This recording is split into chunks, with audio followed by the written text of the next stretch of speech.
Bonjour tout le monde! Donc aujourd'hui, je vous fais une courte vidéo, ben enfin, peut-être pas si courte, euh, sur les comportements sexuels des enfants, mais en fait, surtout pour vous expliquer un peu c'est quoi la différence entre des comportements qui sont normaux versus peut-être plus problématiques. Parfois, c'est difficile à nuancer. J'ai eu beaucoup de questions dans le questionnaire que je vous ai fait parvenir qui me disaient, ben, j'ai des enfants qui se masturbent, je ne sais pas trop quoi faire avec ça, comment j'interviens. Donc, je vais tenter le plus possible de vous aider avec ça. Aujourd'hui, je vous partage un document qui a été fait par la Fondation Marie-Vincent qui m'ont donné, en fait, à moi et plusieurs autres personnes, une formation sur les comportements sexuels problématiques, les CSP, chez les enfants en milieu scolaire. C'était super intéressant. D'ailleurs, je vous invite vraiment à vous inscrire à cette formation qui dure 3 heures, si je ne me trompe pas, qui est super pertinente, puis qu'on peut vraiment poser toutes nos questions. Mais je vais tenter aujourd'hui de faire un court résumé avec un document que la Fondation m'a transféré. Donc, les droits d'auteur leur appartiennent. Moi, je vous explique rapidement c'est quoi, mais c'est vraiment eux là, qui ont conçu ce fabuleux document. Donc, je vous partage mon écran juste ici. Donc, vous allez voir l'arbre décisionnel qu'on appelle. Donc, on passe des comportements sains vers le problématique. Donc, quand c'est un comportement sain, on va normaliser le comportement avec les enfants. OK? Je vous explique tout de suite après là, avec des exemples.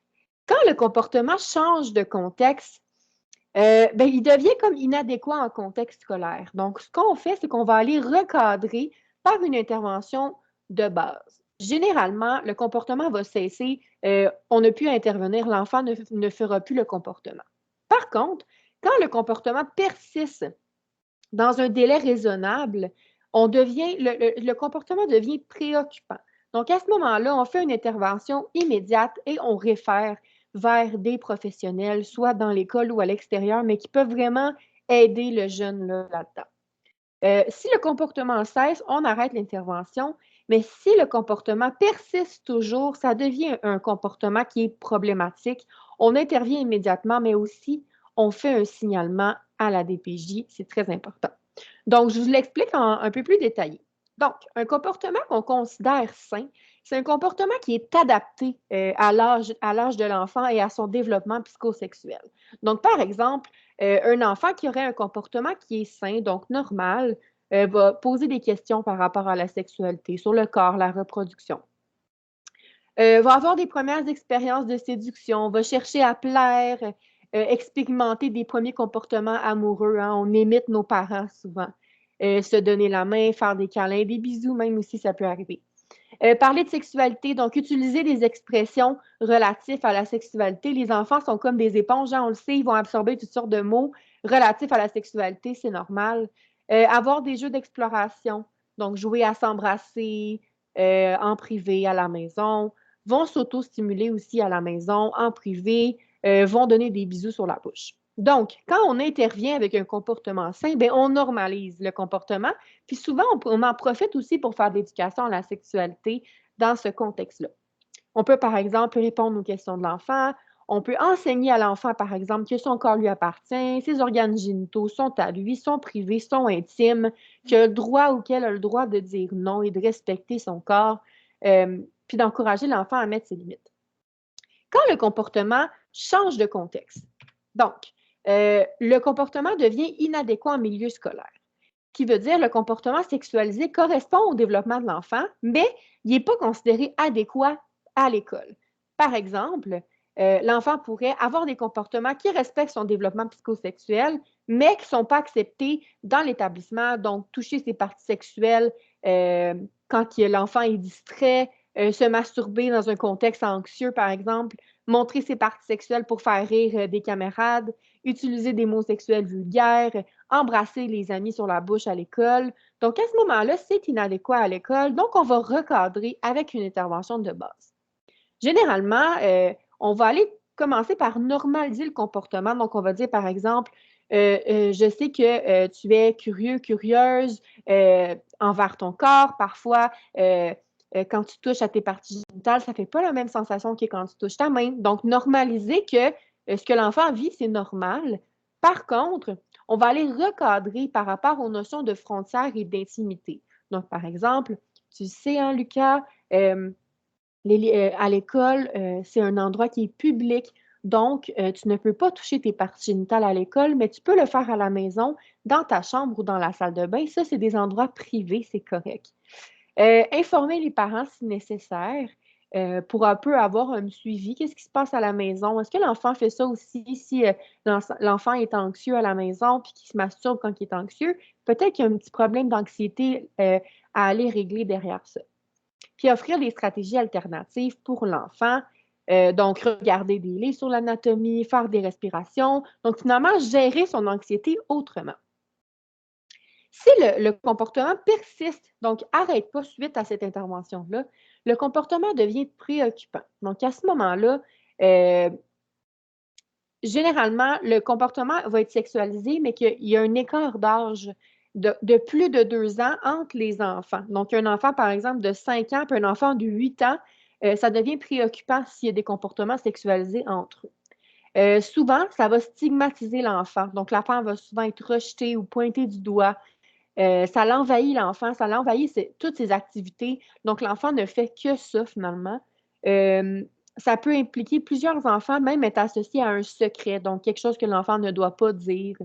Créer des malaises chez les personnes qui sont témoins, puis augmenter en fréquence et en intensité. Donc, par exemple, imiter des gémissements à caractère sexuel pour faire rire les amis, frotter ses parties sexuelles sur d'autres enfants, montrer ses parties à des enfants plus jeunes que lui. Puis les enfants sont mal à l'aise, donc les autres enfants ne sont pas en train de rire et d'avoir un jeu d'exploration.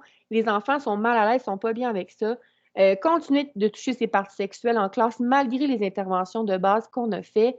Tenir un discours sexualisé, notamment sur Internet, impliquant de la pénétration, etc. Donc, des choses qui sont plus ou moins adaptées à son développement psychosexuel. À ce moment-là, on intervient immédiatement. Donc, on fait cesser le comportement avec une consigne claire et précise. Lucas, je te rappelle, la dernière fois, je t'ai mentionné telle chose, j'aimerais que ce comportement cesse immédiatement. Donc, on n'est plus dans la normalisation, on veut faire cesser le comportement dans l'immédiat. On rencontre et on questionne l'enfant de manière non suggestive. Quand on parle de questionner l'enfant de manière non suggestive, ça veut dire ne pas lui mettre des mots dans la bouche. Dans la formation sur les CSP de la Fondation Marie-Vincent, on nous a répété plusieurs fois, il y a 2 questions qu'on pose aux enfants pour ne pas suggérer des réponses, c'est parle-moi plus de ou dis-moi tout sur. Donc, ça veut dire, Lucas, parle-moi plus de les gémissements sexuels que tu fais en classe, les cris que tu fais en classe. Lucas, parle-moi plus du fait que tu frottes tes parties génitales sur les amis en classe. Donc, l'enfant va lui-même venir nous parler et nous diriger là-dedans. Évidemment, diriger l'enfant vers un professionnel scolaire, impliquer les parents, ça c'est certain, et faire un retour sur le groupe d'enfants qui sont témoins. Donc, dans le cas où, par exemple, Lucas a 8 ans et s'est frotté sur une petite fille de 5 ans, c'est certain qu'il faut s'occuper de la petite fille parce que malgré le fait que on pourrait penser que c'est banal comme situation, la petite fille de 5 ans peut vivre des conséquences de ça. Donc, à ce moment-là, il faut faire un retour avec elle et avec les enfants qui étaient témoins. Intervenir auprès de l'enfant, lors d'une situation de groupe, c'est important de vérifier l'état des enfants qui sont autour.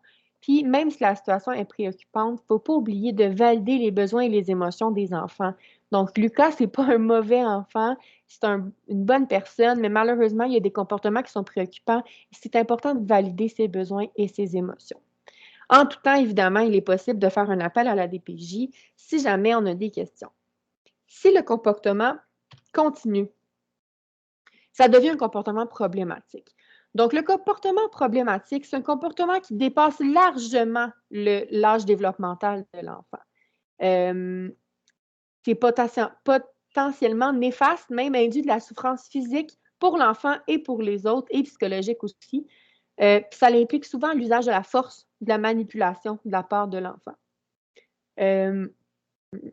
Donc, chez les enfants, les contacts orogénitaux et les comportements impliquant une pénétration sont toujours considérés comme étant problématiques. Donc, si l'enfant parle de pénétration, parle de fellation, c'est pas normal, ça fait pas partie du développement de l'enfant. L'enfant ne devrait pas être au courant de ces choses-là à son âge.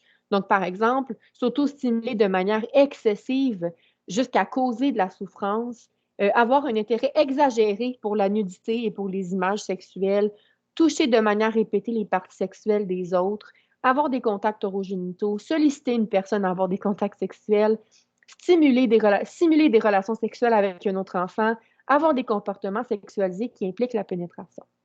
À ce moment-là, la même chose, on intervient immédiatement avec une consigne claire pour que le comportement cesse dans l'immédiat. On prend soin de l'enfant victime, comme je disais, donc s'il y a lieu, parce que souvent, hein, l'enfant va utiliser la force finalement pour faire des gestes à caractère sexuel. Rencontrer l'enfant et le questionner de manière non subjective, donc encore une fois avec les deux façons de faire qui est dis-moi tout sur et parle-moi plus de. Signaler. Donc, à ce moment-là, c'est très important de signaler autant la personne qui a causé les gestes, fait les gestes, que la victime. Donc, on signale les deux à la DPJ. Et si la DPJ recommande, ben, on va diriger l'enfant vers un professionnel scolaire ou une ressource spécialisée. Donc, quand on appelle la DPJ, on les laisse vraiment nous dire c'est quoi les prochaines étapes. Donc, parfois, ils ne veulent pas qu'on contacte les parents, parfois, ils veulent qu'on contacte les parents. Donc, c'est vraiment la DPJ qui va nous le dire. Intervenir auprès de l'enfant. Donc, si le comportement sexualisé implique des contacts orogénitaux ou une pénétration, il n'est pas recommandé de questionner l'enfant. On fait simplement faire le signalement à la DPJ. Puis on le fait aussi pour l'enfant victime, puis on se réfère toujours à la DPJ pour les démarches. Donc, ça fait un résumé rapide là, de ce qui est sain versus problématique. J'espère que ça vous a aidé, mais n'hésitez pas si vous avez des questions. Bon, moi, je suis là pour répondre, mais la DPJ, malgré le fait que parfois ça fait peur un petit peu de parler de DPJ, ils ne vont pas prendre un signalement la seconde que vous appelez. Vous pouvez aussi poser des questions. Par exemple, vous appelez puis vous demandez, ben, j'ai un doute, je ne sais pas. Pensez-vous que je devrais faire un signalement? La DPJ va vous écouter, va répondre à vos questions. Si un enfant vous dit ben là, je ne veux pas que tu en parles à personne, etc. Ben, vous pouvez parler des bons secrets puis des mauvais secrets. Donc, il y a des bons secrets qu'on peut garder, par exemple, quand c'est l'anniversaire de ton ami puis que tu sais qu'il va avoir une fête surprise. Ça, c'est un bon secret. Tu peux le garder pour toi. Ça va être une belle surprise pour ton ami. Par contre, il y a des mauvais secrets. Si, par exemple, je ne sais pas, moi, grand-papa t'a dit qu'il ne fallait pas que tu en parles à maman parce que c'est quelque chose qui est entre nous, mais ça, c'est un mauvais secret. Puis vous ne pouvez pas promettre à l'enfant de ne pas en parler. Ce que vous allez lui dire, c'est je ne peux pas te promettre que je ne vais pas en parler parce que moi, ce que je veux, c'est ton bien. Je vais en parler à des personnes de confiance qui ne vont pas répéter ça à toute l'école, hein, parce que souvent, les enfants ont peur que toute l'école soit au courant. Donc, vous pouvez rassurer l'enfant que ce ne sera pas l'école qui va être mis au courant au complet. C'est vraiment des personnes de confiance qui vont s'assurer que le comportement ne réarrive pas dans le futur. Donc voilà, j'espère que ça vous a aidé un petit peu. Je peux m'informer à savoir si ce document-là de la Fondation peut vous être transmis, mais sinon, pour l'instant, on laisse, je ne vous l'envoie pas, là, simplement pour respecter les droits d'auteur. Voilà.